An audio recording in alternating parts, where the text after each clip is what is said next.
don't think I've formally introduced you guys. You guys? My apartment. Apartment? Guys. And girls. Maybe someday when the bed is made and there aren't clothes everywhere, I'll give you a little bit of a tour. But let's not talk about that right now. So for those of you who aren't new to my videos, you know how I feel about the second book in every YA fiction series I've ever read. For those of you who are just now watching my videos, well, hello. I'm Cassidy. Nice to meet ya. And I have a general dislike and or animosity towards the second book in every YA book series. I don't know if you've detected the pattern like I have, but they always suck? How would you feel if I told you that there is a book series on the planet in which I actually enjoyed the second book more than the first one? You'd think I was lying, wouldn't you? Well, I'm not. Oh, I've got to drop this off at the red box. Let us chat about a hot fictional character named John Smith.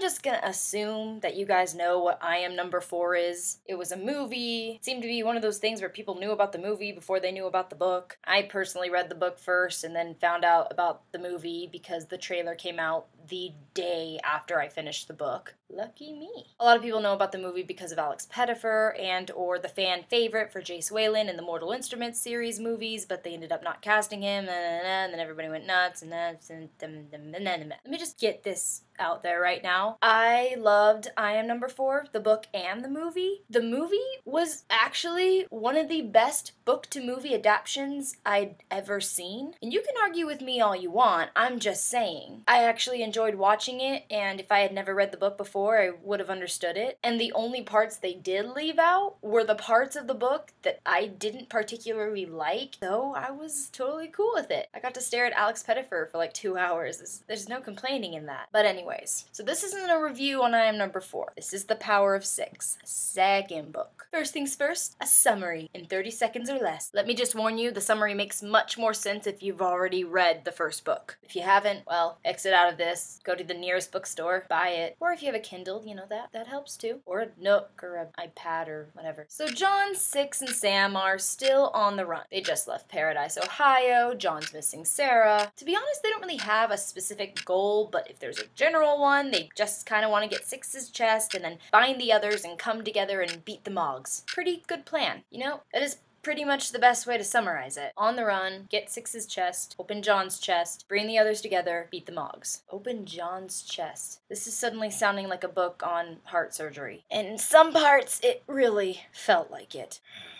Pros and cons. Now let's make something else very clear. When I say pros and cons, I mean for me. For me personally. I'm not one of those people who believes that my opinion is the opinion of the entire universe, so I'm just letting you know ahead of time. When I say pros and cons, I mean things that bothered me and things that I liked. You feeling me? Let's start with the cons. What has 3 points and kills a storyline faster than you can say, yeah, right? A love triangle. Now I can't say I didn't see it coming, but Pittacus lore, I know it's a pen name, but Pittacus lore, I'd hope that you were better than that. Don't get me wrong, I don't discourage love triangles as a general rule. I mean, some books do a really good job with them, and some of them are vital to the plotline. Not many, but enough for me to say so and to recognize that that happens sometimes. But this love triangle between 6 and 4 and Sam just felt extra, for lack of a better word. Is there a better word? How about unnecessary, boring, weird, and why? No, that's not really a description. That's more of my response. Why? I like Six and Sam. Personally, Six and Sam, it's great. I don't have anything against 4 and 6, but it's just not as exciting to me. I mean, wow, the 2 aliens get together.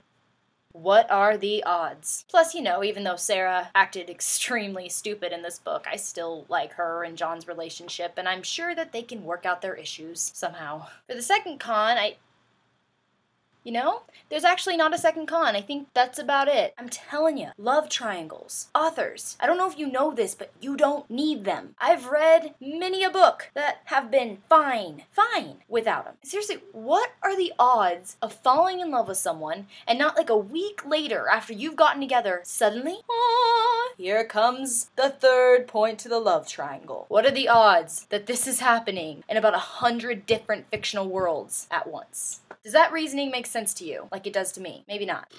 I don't want to talk about that anymore. Let's just get to the pros. Can the entire book be a pro? Holy 10 times better than the first one. I loved I Am Number 4, but there were times in the book where I was just like, we're seriously going on about this for 10 pages? Is this guy for real? Great storyline, great characters, but there was just extremely stale moments in my opinion. Not so for the Power of 6. On the run, battle. On the run, battle. Witty banter, fight. Battle, battle, battle, battle. Let's drive some more. Oh my gosh, I loved Marina's storyline. She was an incredible character. Like, at first I was kind of afraid of what the other numbers would be like, since John can be, sorry John, I love you, but John can be extremely boring to read about sometimes because he's so angsty, like Jace Wayland, but not as exciting. But I loved Marina. I thought the overall story for her was really cool with Adelina and Ella and Hector.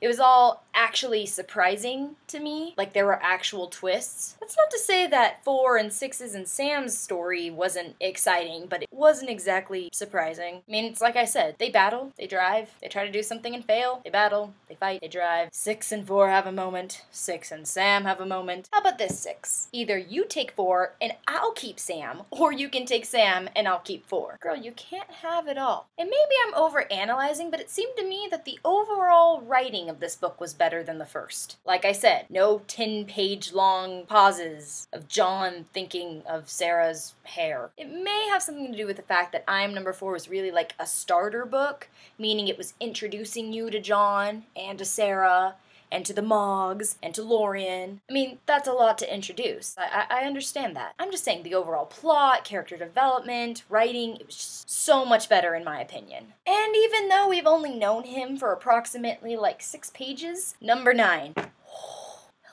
Actually 6, I changed my mind. Why don't you keep playing those 2 boys and I'll take 9. Unless, do you want him too? Do you also want 9? I am extremely excited to see where this story goes. When I first finished I Am Number 4, I was vaguely interested, but right now I'm legitimately happy and excited and can't wait to see what happened to Sam, to see all the other numbers, to see what happened to Sam's dad, to see if Sarah has a change of heart. Sarah has a change of heart. Literary joke. I am excited. So yeah, that's my review. Short, sweet, and to the point. Like I said, a lot of you are watching my videos for the first time since my Hunger Games teaser trailer reaction hauled in a bunch of new subscribers. I like to do my reviews very short and simple because I don't know about you, but when I watch a review, I just want to know why you thought it was good and why you thought it was bad, okay? I don't want to hear you talk for 10 minutes how you wished his eyes would have been green instead of brown. That does not interest me. I actually kind of want you guys to get involved in this one because I don't know a lot of people who've actually read this book series. I actually know a ton of people who love the movie, but not a lot of people have actually read them. So if you have read them, you know, the first and the second one, tell me what you thought. Who do you think 6 should choose? Do you think John will ever forgive Sarah and should? Do you think Sarah's a moron? Because I do. Even though I'll probably forgive her because we do crazy things when we're in love.